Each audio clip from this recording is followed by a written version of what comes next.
This is the Classic Guitar Rock Daily Update. We'd like to say that, in our opinion, it is not suitable for children or for those of you who may have a nervous disposition. Exclusively on ESPN Plus, UFC 313, Saturday. Reigning light heavyweight champion Alex Pereira defends his title against #1 contender Magomed Ankalaev, and an explosive lightweight bout between Justin Gaethje and Rafael Fiziev. UFC 313, Saturday at 10 p.m. Eastern. Buy it on ESPNplus.com/PPV.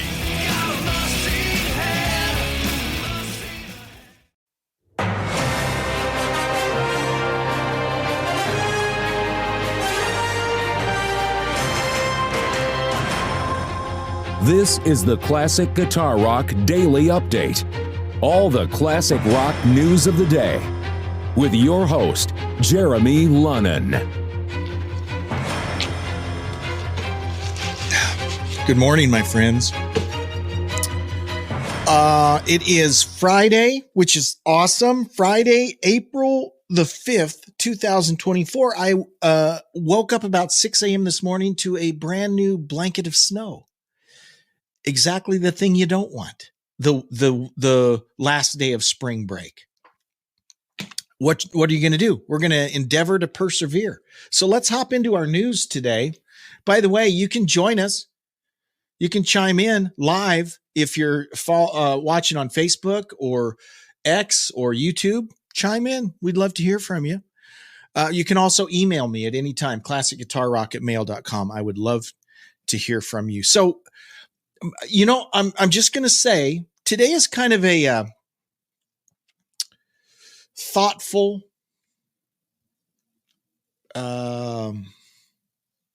episode, because we're dealing with several people dying. I don't want to be down and gloomy, but that's just kind of what I found in the news today. So this is kind of a pensive, thoughtful episode for us. I mean, we'll try to have fun, but just things to think about today. Frances Bean Cobain, of course, the daughter of Kurt Cobain. She's 30 years old. Actually, she's like 32, I think. A very poignant tribute on the 30th anniversary of Kurt Cobain's death. She says, 30 years ago, my dad's life ended. And then she had a series of pictures that she posted. She was 2 years old when her dad died. The second and third photo captured the last time we were together while he was still alive. His mom, Wendy, would often press my hands to her cheeks and say with a lulling sadness, "You have his hands." She would breathe them in as if it were her only chance to hold him just a little bit closer, frozen in time. I hope she's holding his hands wherever they are. She continues, in the last 30 years, my ideas around loss have been in a continuous state of metamorphosing. The biggest lesson learned through grieving for almost as long as I've been conscious is that it serves a purpose. The duality of life and death, pain and joy, yin and yang, need to exist alongside each other, or none of this would have any meaning. It is the impermanent nature of human existence which throws us into the depths of our most authentic selves. As it turns out, there is no greater motivation for leaning into loving awareness than knowing everything ends. Wow.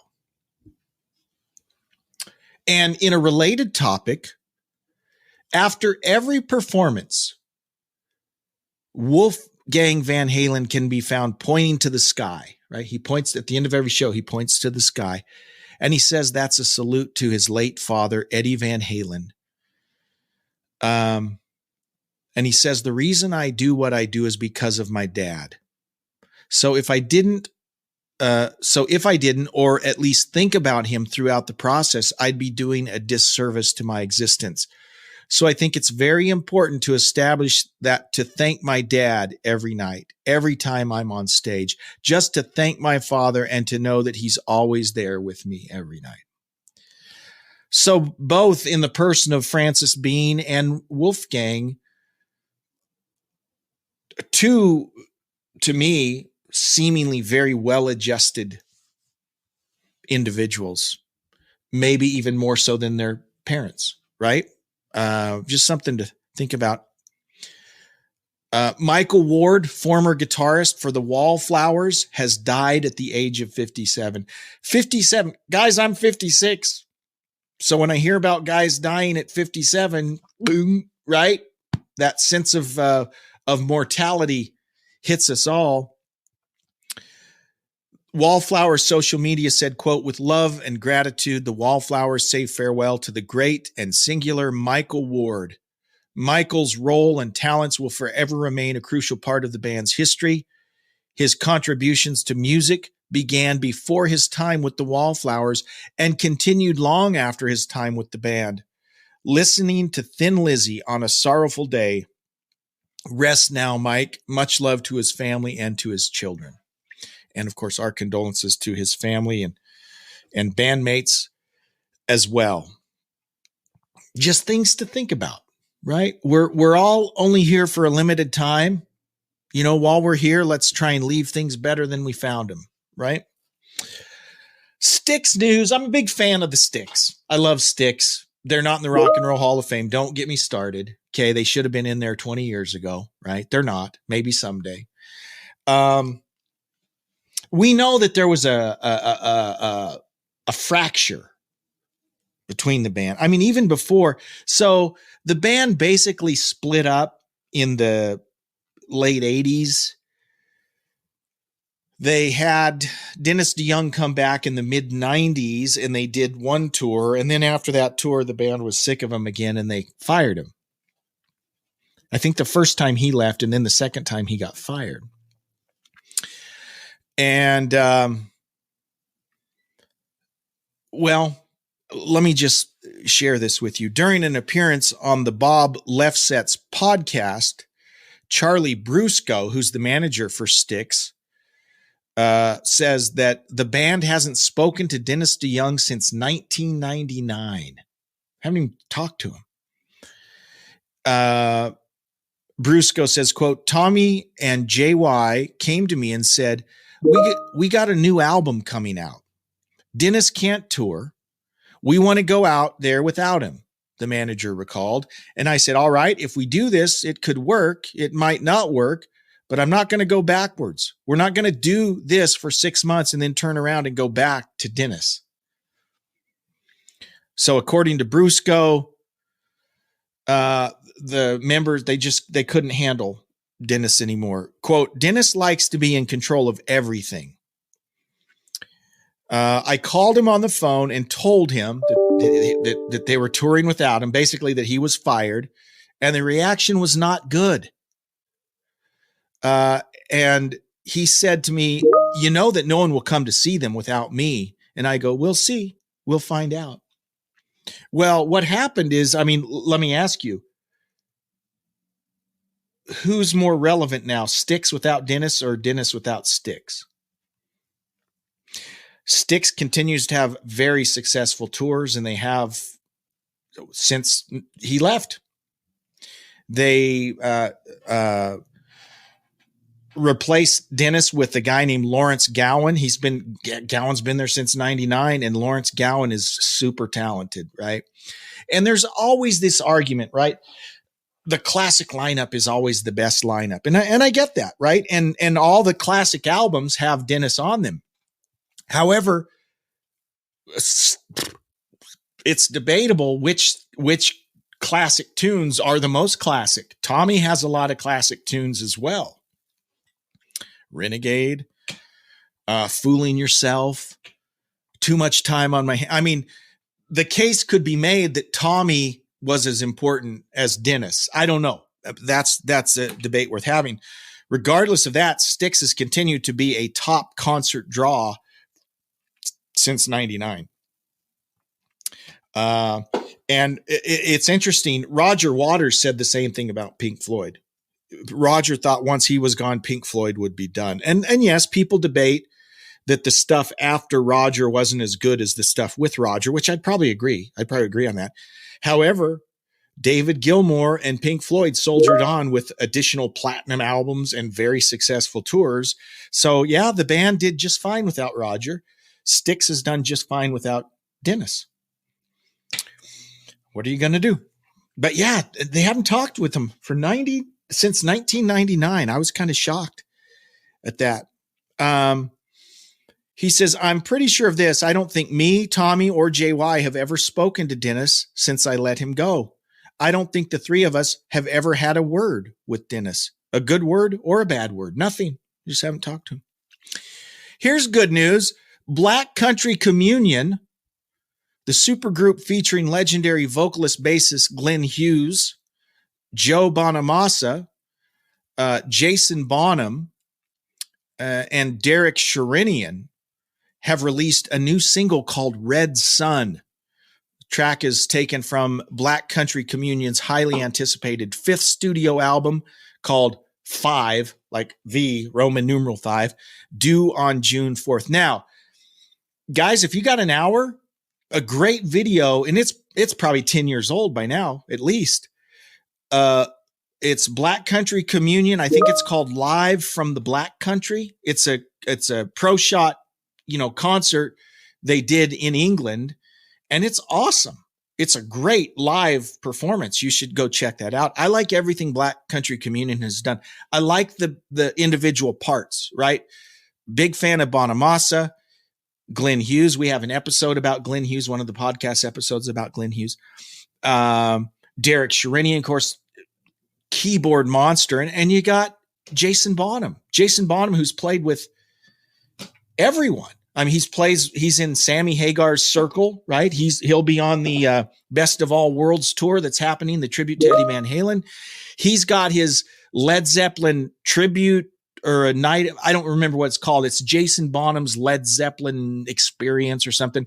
When I see Def Leppard in September, that's who is opening. I'm looking forward to that. That's going to be awesome. Very talented guy, great drummer, great drummer. So the individual contributors in Black Country Communion are awesome. So I've liked all their previous albums. I'm glad they're doing another album. Again, especially Hughes and Bonham. These guys are so busy in multiple bands and projects. It's hard for them to all get together and do an album, right? Let alone a tour. But whatever they do is usually really good. So this is a good thing, a new Black Country Communion album, and particularly this new single that's released today, that as soon as I'm done talking here, I'm going to go watch, because I haven't seen it yet. That'll be awesome.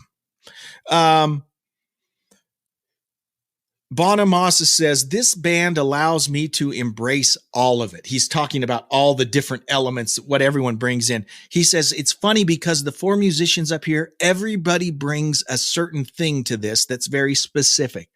Every part is irreplaceable.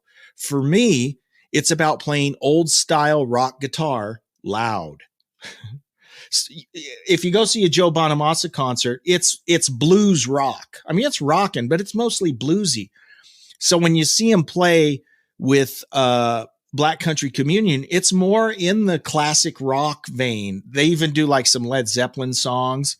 So it's putting Bonamassa in a slightly different category than he usually is. And the guy's just a phenomenal guitar player. He's great. Everyone in the band is awesome.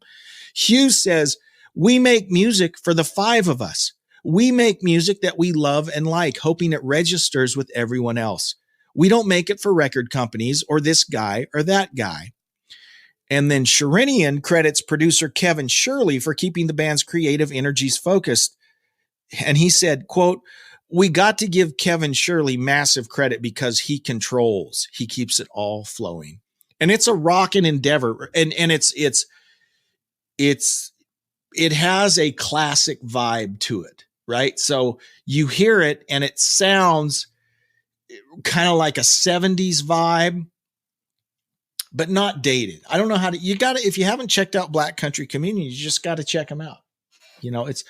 I like the vintagey, vibey guitar sound. It's not a modern processed hard rock guitar tone that Bonamassa, he's a vintage amp junkie.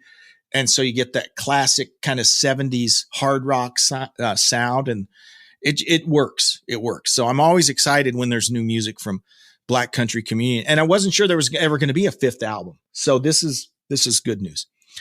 Okay, let's go to the email bag. You can email me, classicguitarrock@mail.com. I'd love to hear from you. As you know, we've launched the Classic Guitar Rock radio station 24/7. The great guitar-driven rock of the 60s, 70s, and 80s, 24/7. Didn't I say that already? Yeah, so you can listen to it. I could turn it on right now and you could hear it. What are you waiting for? Go out and check it out. It's still in the opening phases, right? It's still under construction, so we don't have all the bugs worked out. We don't. But I guarantee you'll like the playlist. In fact, I added about 100 new songs last night. But I do have to share this full transparency. Let me share this email that came today. Hey, Jeremy, I'm enjoying the new radio station, but why do I hear Blue Oyster Cult's Godzilla 3 times a day? Do you really like that song that much? They have much better ones you could be playing. That's from John Davis in Reading, Pennsylvania. So that's one of them. Okay. So this is inside baseball. I'm pulling away the curtain. Okay. For whatever reason, and I'm still trying to figure out the algorithm in the platform, and I don't want to get into all the details, but you can categorize your songs, right? And I think I'm categorizing them in such a way that should not be happening, right? But I agree with you. For whatever reason, I hear Godzilla way too often. I hear China Girl by David Bowie way too often. And I hear Genesis's Home by the Sea way too often. Now, the number of songs that I've put in there in the rotation that I'm thinking, you shouldn't hear those. I mean, it should be days between the time you hear those. But yeah, I agree. I heard Godzilla last night about midnight and never heard it this morning already. So I got to figure some stuff out there. So there's some kinks I'm working out. And also you'll notice some of the sweepers. Sweepers are those little things that come in and say, Classic Guitar Rock Radio, those sort of things. I had a bunch that I made for the podcast. And so just as, placeholders, I put in podcast sweepers.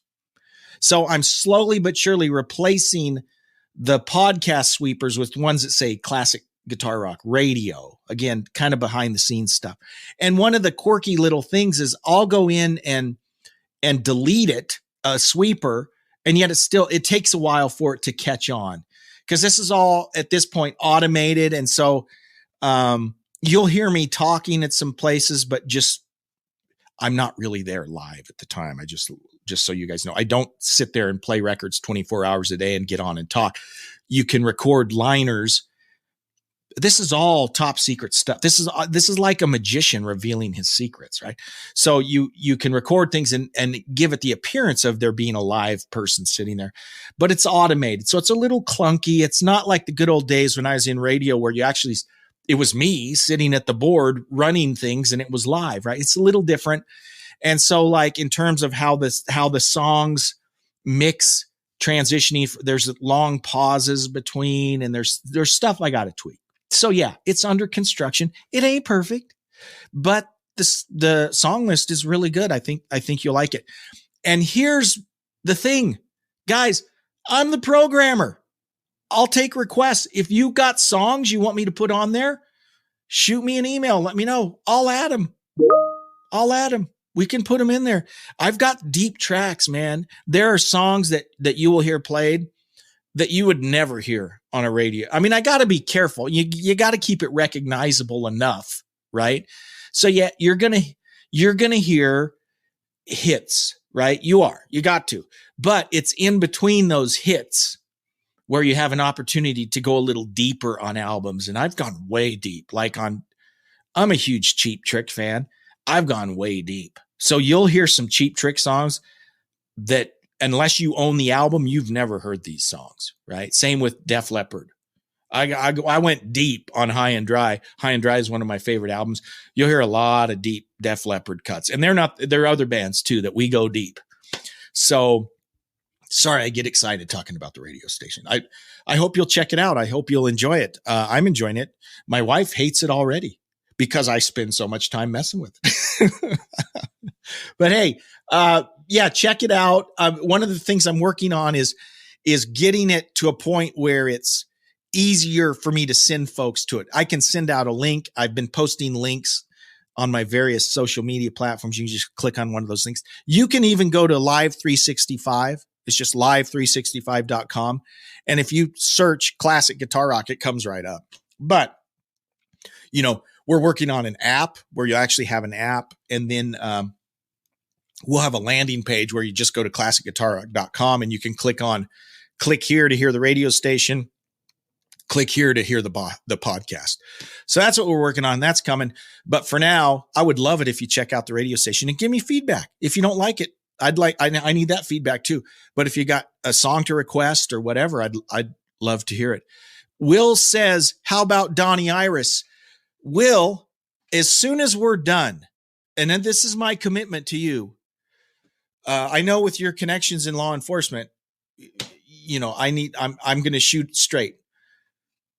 As soon as I'm done, I'm going to add Aaliyah. It's not on there yet. You caught me. That's one that should be there. As soon as this podcast is done, Will, give me 30 minutes because I got to finish the podcast, the update. As soon as that's done, I am putting Donnie Iris's Aaliyah into rotation. That's my promise. See how that worked? Will made a request. It's going on just like that. Any of you can do that. Shoot me an email, classicguitarrock@mail.com. Will, thanks for checking in. He says, haha, sounds awesome. It is awesome because the radio station is awesome. And Will, you're awesome for making a request. Thank you so much. And thanks for checking in this morning. Guys, that's it for today. Thanks so much. We'll do it all again on Monday. Have a great weekend. Live long and prosper. Bye-bye. What you just said is one of the most insanely idiotic things I have ever heard. Thanks for listening. You can email Jeremy at classicguitarrock@mail.com. Everyone in this room is now dumber for having listened to it. Tune in each weekday for the Classic Guitar Rock Daily Update.